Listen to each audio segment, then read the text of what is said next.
Celia Khanna with Marine Technology TV, and I'm here with Holly Pettus and Jason Fahy from the Ocean Exploration Cooperative Institute at the University of Rhode Island. Holly and Jason, thank you guys so much for being here today. Just to start, if you could provide us with an overview of your professional background and of your role at URI, specifically within this project. Thanks, Celia. We're super happy to be here. My name, as Celia said, is Holly Pettus. I have a background in geology, master's in geology. I'm now a project manager for the Ocean Exploration Cooperative Institute. And I was the deputy expedition leader for the Lake Ontario expedition. Hi, everybody. My name is Jason Fahy. I am lucky enough to be the Associate Director of the Ocean Exploration Cooperative Institute at URI. And before here, I was a 20-year naval officer.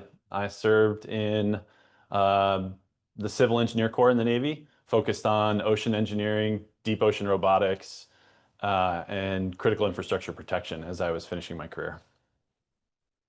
Awesome. So jumping right into the project, can you talk a little bit about the Lake Ontario exploration project? Kind of what's the background of this survey project as a whole? How did it come to be? And how did the collaboration look like with all the parties involved? NOAA was great. The beauty of the Ocean Exploration Cooperative Institute is we're a mechanism for NOAA to reach into the academic community. And so when they have these kind of nascent ideas of something that they wanted to achieve in the ocean, or in this case, in the Great Lakes, they came to us with this idea. We have all these shipwrecks that were the founding reason for the National Marine Sanctuary. And they were looking at how to conduct a baseline survey to document those wrecks. And so we kind of brainstormed the technologies and kind of the way we could tell that story. And that snowballed into what became this project we just completed in May. That's awesome. I was unaware that there were shipwrecks in Lake Ontario. So could you talk a Yeah. little bit on the background of these shipwrecks? And what kind of vessels are they and how long have they been down there for?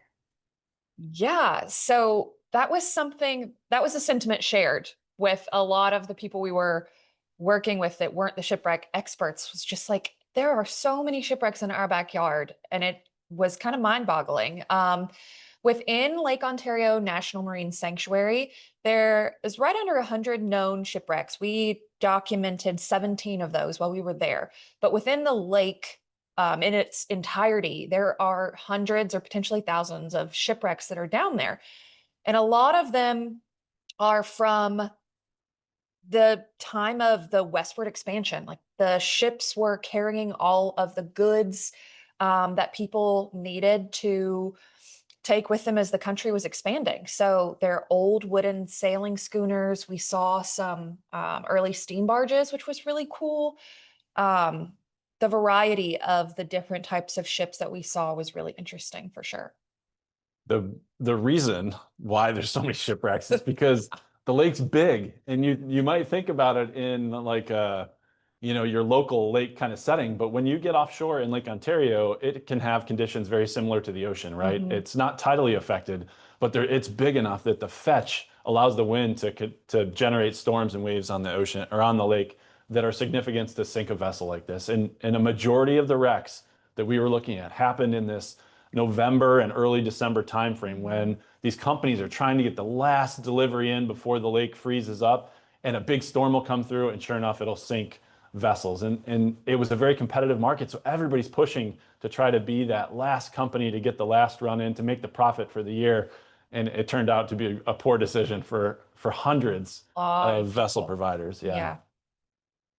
That's some incredible history. I lived, right on Lake Ontario in Rochester, New York for 5 years and had no idea that, there were big vessels on the lake at any point. But I guess, when you look at the history of, America, it makes a lot of sense. But yeah, that's great that you guys get to kind of take that history and share that with people.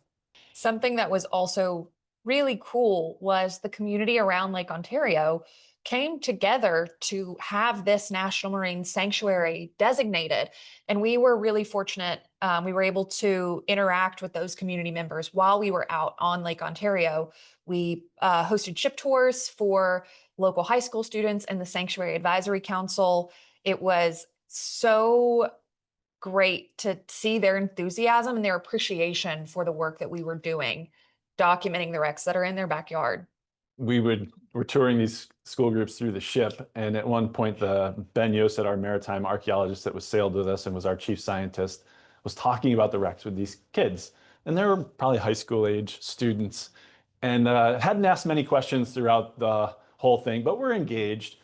And he stopped Ben in the middle of his discussion and said, "Bro, you mean this is right here?" Because we're tied up in Oswego, New York. We're right on the lakefront. He's like, "It's right here." And this just like, you could tell the light bulb just went off and he was taken back. Like everything else in his life shut down and stopped. And he was solely focused on this idea that there's these beautiful, amazing shipwrecks just offshore of his hometown. And it was, that's what did it for me, when you broke through all of the other things that are going on in someone's life and they realize like how special this is. So I want to turn and look a little bit more at the technology and the ROV that was used in the project. So I had seen online that you had worked previously with JM Robotics prior to this project to design the ROV. And so I was wondering if you could touch on what inspired its design and then what makes it stand out against other ROVs on the market today. Yeah, JM Robotics is a great partner. We really look forward to a long relationship, really a partnership between the university and JM. What drew us to the vehicle was it has a unique ability to fly with 6 degrees of freedom. So its maneuverability was the first thing that caught my attention. And then as I was reaching out to multiple vendors trying to select, kind of the right fit for our project, JM was really willing to work together on the customization of the vehicle for our purpose. And that's what really sold us. Not only did they have a unique capability that would add value to the project, but then that willingness to partner was unique. And they thought about the ROV differently than a group that had maybe come out of working class ROV community and just decided to start a smaller business that makes, like 300-meter capable vehicles.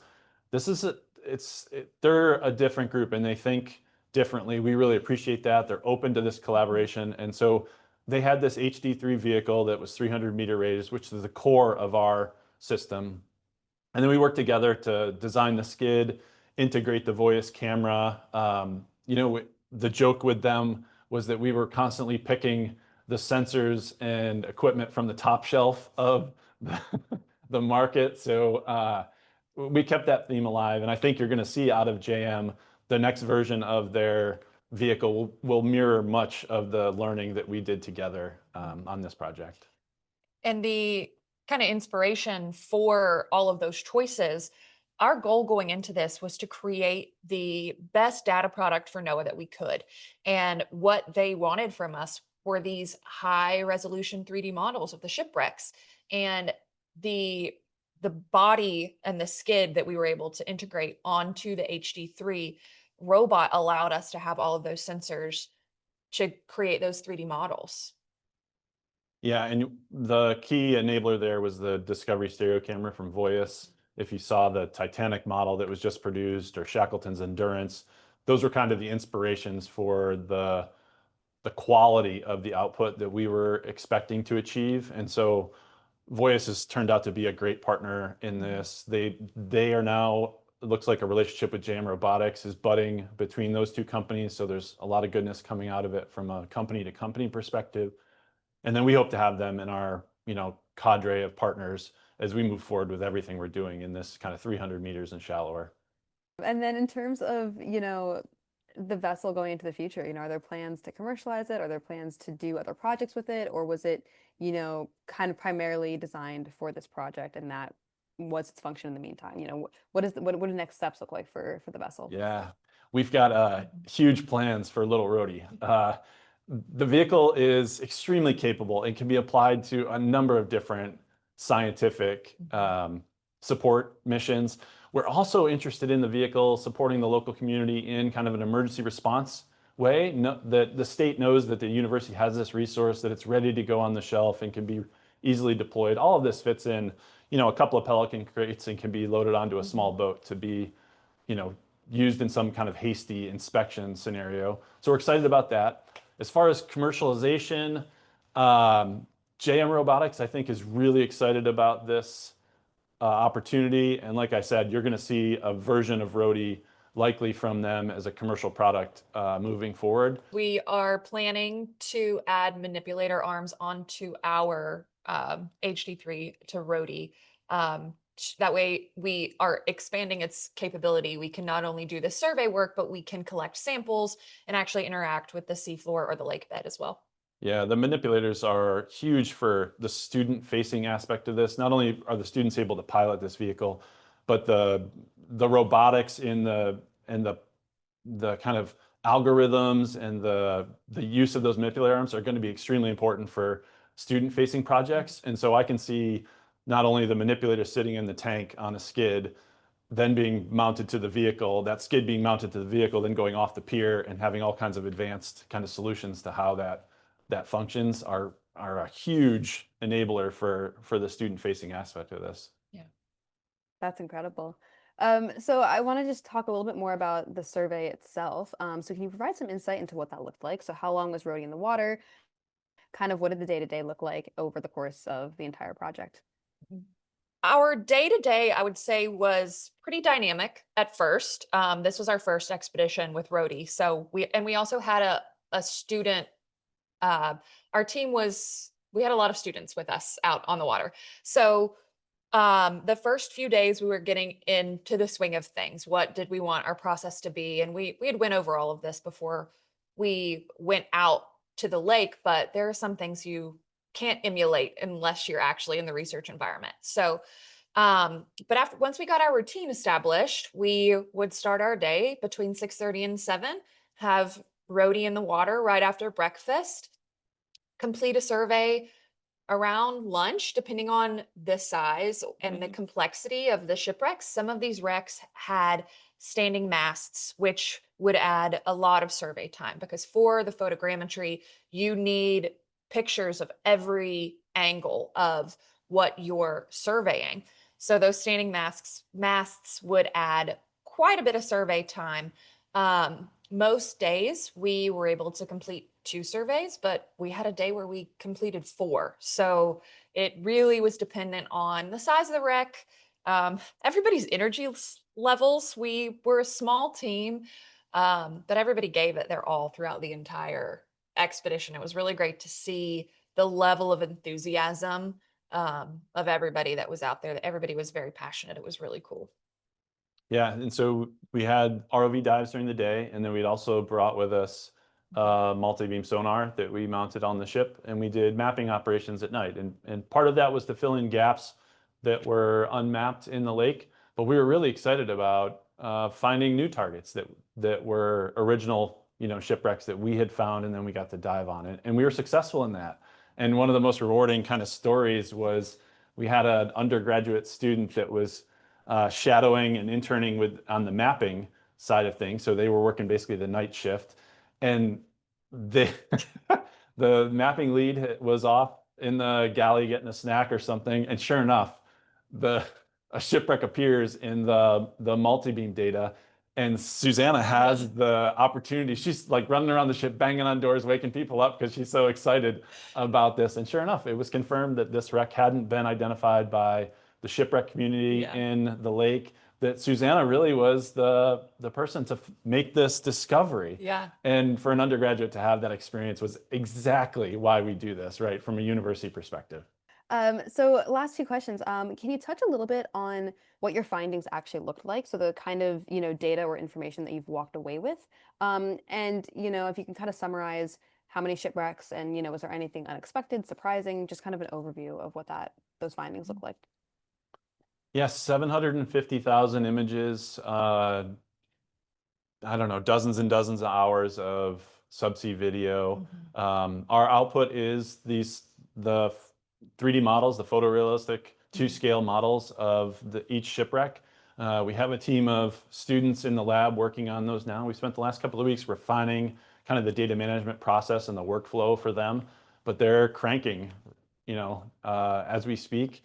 So in the end, we ended up surveying 17 shipwrecks. NOAA expects 17 beautiful models out of this. We'll probably be working on a majority of the models through the summer, and we'll finish that up likely by Christmas. That takes time, and we're learning, the students are learning as we go, and we're going to have a transition of personnel as the students go back to school, and then Holly and I get trained, and it's going to take twice as long when we're finishing this project to do that data. But we're really excited. The initial results are compelling. The voice camera is exceptional at what it is. This is exactly what it's designed to do, and it performed extremely well.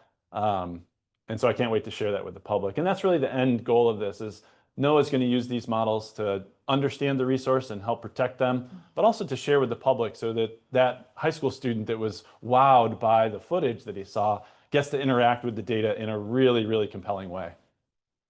I think one of the unexpected things for me was we knew these shipwrecks were going to be extremely well preserved because of the conditions in the lake. But when we would approach a shipwreck with Rhody, it looked like it was just delicately set down on the lake bed. And if it weren't covered in mussels, it would look like it would still be able to float in some capacity.